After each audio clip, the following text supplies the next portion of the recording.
Coming off of the success against the Ravens game, how do you feel like you as an offense, what do you think is working, and what do you think you guys can do to carry that over? I think, we're starting to find our identity, being versatile. A lot of guys touch the ball against Baltimore. I think that's a good thing. So some things we can keep up and keep up our tempo and getting out the huddle, just operational things is good. So keeping all that stuff up. Were you able to do anything on a short bye week or an early bye week versus the first 2 years in the league you had a late bye week? Were you able to kind of reflect a little bit more, look back more, change more, or is it just kind of same old for you? Yeah, same old. You do a little self scout, and then you come back and you see who you're playing, and you work from there. So it's kind of similar. I think we had a week 6 bye my rookie year, so kind of used to it more than what we had last year. CJ, I wondered about your relationship with JSN and when you knew in college that he was going to be a special player. Yeah, the first day I met him, I think we were at the opening, and he was killing. He was on a different team. He was doing really well. And we go to Ohio State. I think we were in the same dorm. No, he was with G. But yeah, first day of practice, he one-handed a pass, and I was like, yeah, this dude's for real. So ever since then, I'm like, man, one of the best I've ever played with, if not the best. So, man, I'm just super proud of him. I've always known that this is gonna happen, so it's no surprise to me. But just very proud of him, and I think he's gonna continue to do great things. And if you don't mind, would you be able to share any of your recollections of that epic Rose Bowl where you two just went crazy? That was honestly, for us, we didn't even really know it was that crazy, but it was like a day of practice for us. Yeah, so me and him have a connection that I think is just kind of natural, and we just took off that day. But it was other days we did really good too. So, but that day was special. Playing back home and him having probably the most legendary receiver performance in college was pretty dope. But honestly, it seemed like we were just at practice. When you look at this Seattle defense, talk about what you see and what you really have to be prepared for. Yeah, their D-line is really good. They play together. They play stout.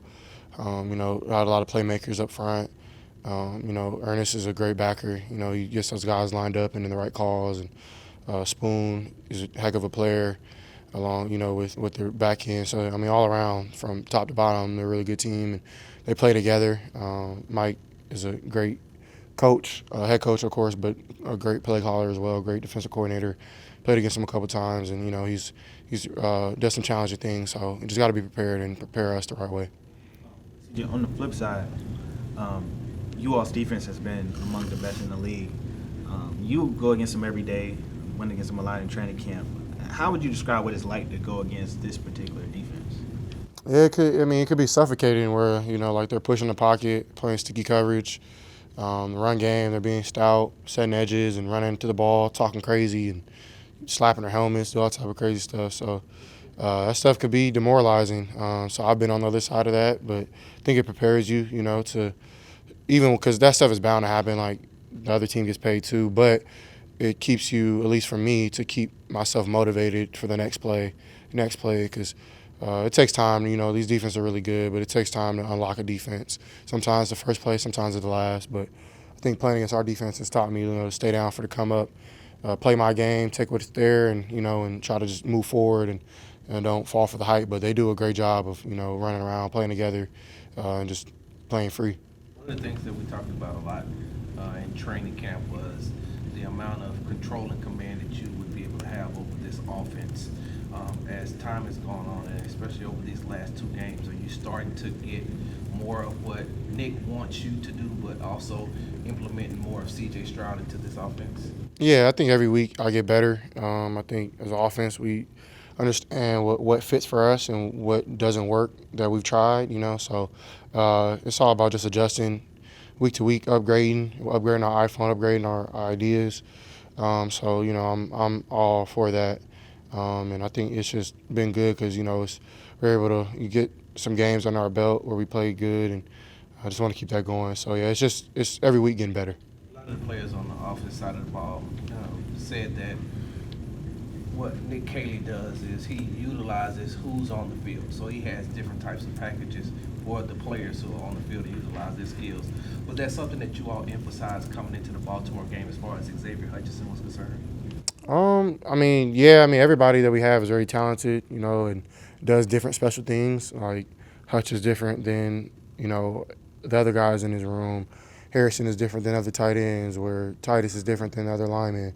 So you do things that, to make them look good as well, to work to their strengths and benefits. And I think, that's just NFL offense, it's just offense in football. So Hutch was the guy, who ate, but I think, thought J-No played great. He, Nico, C. Kirk stepped up really big for us. So, I think it's cool because you see a lot of guys eat. You mentioned doing some self-scout through the bye week. Just kind of what were some of your takeaways from the first 5 games of the season so far? I think I'll just keep that kind of to myself on what we think. But there were some things where I think we can build upon, and there are some things that I think we shouldn't do anymore. We should just move on, try some other things. But I thought, what we did coming to practice last Wednesday was really helpful to, work on some of the things that we need to work on from just a big picture standpoint as an offense instead of just against Seattle or against San Fran or whoever we're going to play. It was good for us as a whole to just fit what we need. So that was good for us. Along those lines, like you mentioned, the big picture as a team, just not the offense. How pivotal is this game? You could even your record. There's a lot on the line. Also, it's considered a very high-quality opponent. Yeah, every game's important. I think every game we take very seriously, and we know what's at stake. But it's all about you can't overthink it. You got to one play at a time, one game at a time, one opportunity at a time. So I think with that mindset, it makes it a lot easier to execute and do well instead of putting a bunch of pressure on yourself. So I think that's what we're doing this week, and I'm excited to go up there and play. Is there anything different or extra that you do to prepare for a 9 p.m. kick? No, I don't think so. Yeah, just go and play. How much do you think there was like a psychological, edge or help in the aspect when D'Amico was just saying, hey, I want you guys to start practicing celebrations, just to kind of help you guys visualize getting in the end zone and having the celebrations going? How much do you think that might have helped the offense psychologically, with that just overall, edge in that aspect? I think you gotta ask him. I don't know. I think it's cool, to have. I think we probably need a couple more in our back pocket, but yeah, I would say execution brings energy and brings all that fun, cool stuff. No one celebrates if you're not doing good, so it takes for you to execute first. But it makes everybody smile and have fun and looks fun. So I think, but it is fun too. So probably got to add some more things, but I think maybe some method to his madness. What he knows, I'm not sure. AFC Player of the Week after your Week 5 performance against the Baltimore Ravens. How much of that can you attribute to just those guys up front who don't get a lot of the credit when they're doing good, but definitely get criticized when people think they're doing bad? Yeah, I try to tell them because the same thing happens to me. You can't focus on that. But without them, there's no me. Without them, it's no Nico, it's no Woody, it's no Chubb, it's none of us. They're the heart, beat, and soul of our team, and I'm just proud of them for keep fighting, week to week, because they've done a lot of great things, and as a team, we got to help them out, like I told y'all before, and I think we've been doing that by being more versatile in different ways, helping our guys out. So yeah, they're doing great. I told you Titus is playing, I think at all pro level. I think Jake is being a really good leader up there. Ed looks great. Juice, Tays really filled into his role. So with those guys, I think the sky's the limit when they're on and we're rolling. You mentioned Woody there. How have you seen him grow as a rookie, and then also what's the best aspect of his game you think he can bring to you guys?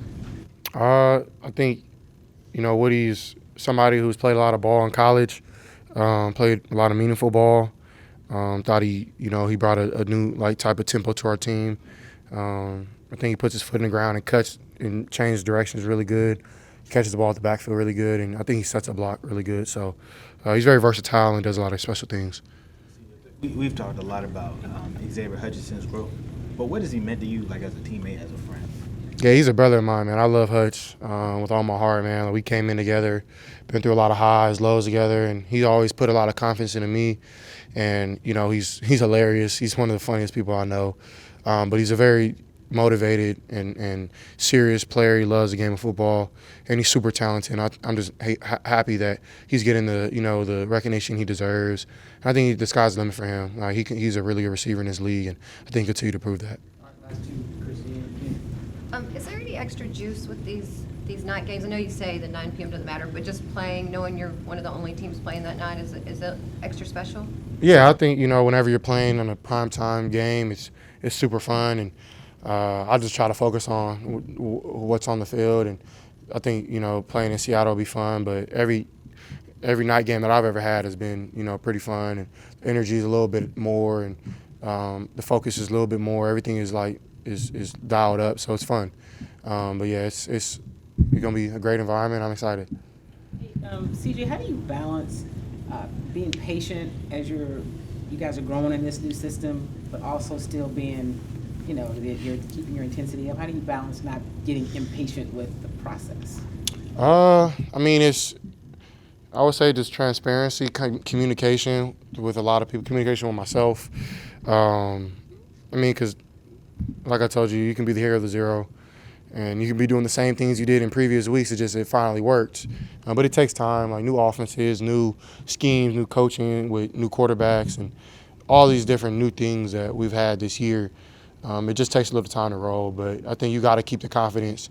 There's no good player in this league that is not confident in what they can do, or good coach that's not confident in what they do. So, and I think in focusing on the important things, which is God, family, football.